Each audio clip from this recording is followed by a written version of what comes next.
Welcome to this explainer. Okay, today we're investigating what honestly might just be the wildest, most chaotic night out in all of literary history. We're talking about J.R.R. Tolkien's brilliantly expanded poem, The Man in the Moon Stayed Up Too Late. We're going to break down the events of a legendary evening that got so incredibly out of hand, it literally birthed a nursery rhyme. So we're going to systematically look at the evidence to see exactly how a quiet evening at the pub turned into a full-blown celestial emergency. Right, let's dive into it. Have you ever actually wondered what caused the cow to jump over the moon? Or, why a dish would just up and run away with the spoon? I mean, on the surface, it sounds like pure, absolute nonsense, right? But what if I told you it wasn't nonsense at all? What if it's actually the frantic aftermath of a massive, ale-fueled bender? Today, we are decoding the true, chaotic origin story hidden inside the famous Hey Diddle Diddle nursery rhyme. Section 1. The Merry Old Inn, setting the scene for chaos.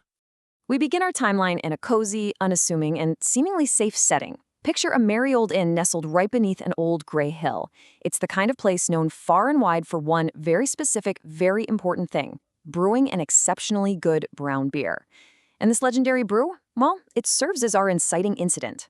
The beer is so incredibly good that the man in the moon himself actually comes down from the sky one night just to drink his fill. Imagine that celestial commute. He completely abandons his post in the heavens just for a taste of this tavern's famous ale.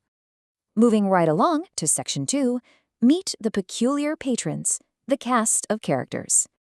To truly understand how this party got so violently out of hand later in the night, we first need to systematically catalog the rather strange inhabitants of this tavern.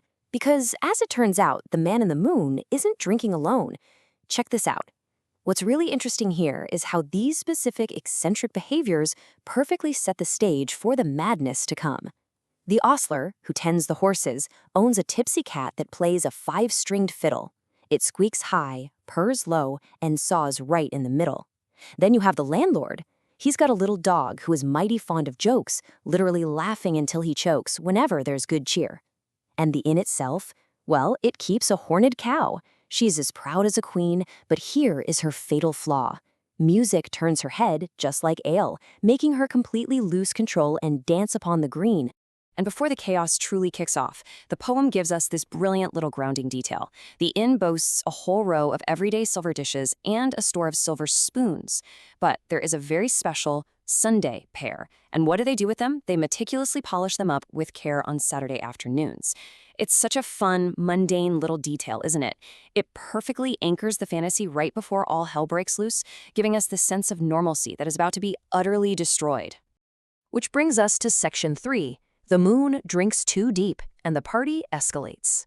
The vibe in our story is about to rapidly shift from a merry, folksy tavern evening to a full-blown chaotic rager, all because our celestial guest begins drinking very, very deep.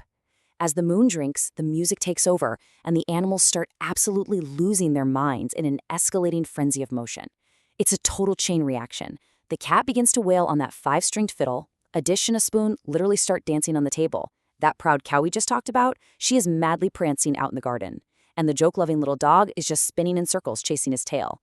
The energy in the room is electric and, frankly, entirely out of control. But then we hit a critical crisis point. The man in the moon took another mug and then rolled beneath his chair. Yep, the guest of honor has officially tapped out. He dozes off right there on the floor, happily dreaming of ale, completely oblivious to the real-world consequences of a major celestial body going on a bender and missing his shift in the sky. And those consequences bring us to Section 4, Racing the Rising Sun, the ticking clock. Suddenly, we have a massive ticking clock on our hands. While the man in the moon is passed out under a chair, the stars in the sky are growing pale, and dawn is in the air. The tavern crew realizes with sheer horror that they absolutely must wake their passed-out master before morning breaks. The urgency of the situation is perfectly captured here.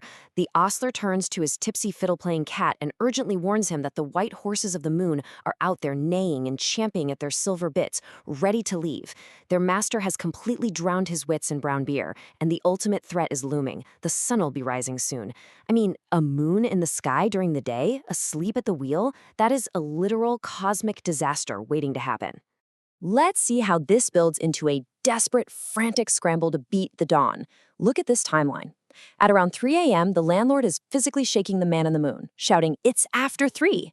By 3:15, they are literally rolling the poor, heavy man slowly up the hill to get him back to his chariot. At 3:30, he is unceremoniously bundled into the moon while his horses gallop up in the rear. The cow is capering right alongside them like a deer, and a dish is running up with a spoon. And by 3:45, well, to keep everyone moving, the cat's fiddle playing quickens to an incredibly frantic deedle-dum-diddle-dee. Now, you'd think getting him into his chariot would calm things down, right? Wrong. Actually, scratch that. It does the exact opposite. Instead of calming down, this frantic rescue mission pushes the party to its absolute peak of physical impossibility and insanity. First, the cat squeaks and saws, quickening the tune to a jig that would wake the dead. Second, the little dog begins to roar. Third, and this is where reality completely breaks, the cow and the horses defy gravity and stand on their heads. No way, right? And finally, all the other guests at the inn bound from their beds and start dancing wildly upon the floor. It is pure, unadulterated pandemonium. Which leads us to our final act. Section 5, A Legend is Born. The explosive climax. The pressure in the inn finally becomes too much, violently triggering the classic nursery rhyme events we all grew up knowing. Everything hinges on this exact moment right here. The cat is playing so intensely, so furiously to keep everyone moving that ping, pong, the fiddle strings completely snap. This sudden, violent break in the music acts as the explosive catalyst for the ultimate chaos. The spell of the music breaks, and the pent-up energy sends absolutely everyone flying. And this brilliantly illustrates what we've been building towards. The cow jumped over the moon, and the Saturday dish went off at a run with the silver Sunday spoon. So the crucial point is that these few lines of apparent nonsense from Hey Diddle Diddle are actually the grand finale of a massive, frantic, ale-fueled scramble to get a drunk celestial being back into orbit. The cow wasn't just jumping for joy, she was propelled by the exploding fiddle strings as they bundled the moon away. And that special Sunday spoon we noted earlier, it makes its grand, premeditated escape right in the middle of all the confusion. The aftermath of this wild night is just as incredible. The little dog, true to his joke-loving nature, laughs to see such fun. The round moon successfully, albeit drunkenly, rolls behind the hill just in the absolute nick of time. The sun finally raises her head with her fiery eyes to start the day. But here is the most hilarious, ironic twist of the whole shebang. To the sun's complete and utter surprise, everyone is fast asleep.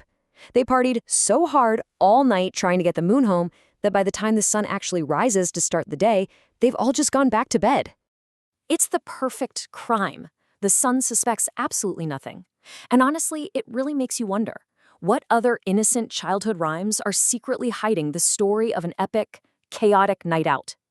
If Hey Diddle Diddle is literally just the hangover report of the man in the moon staying up too late, what other wild backstories are hiding behind the innocent verses we thought we understood? Keep that in mind next time you read a nursery rhyme. Thanks for joining me on this explainer, and remember to always look for the structure and the wild stories behind the nonsense.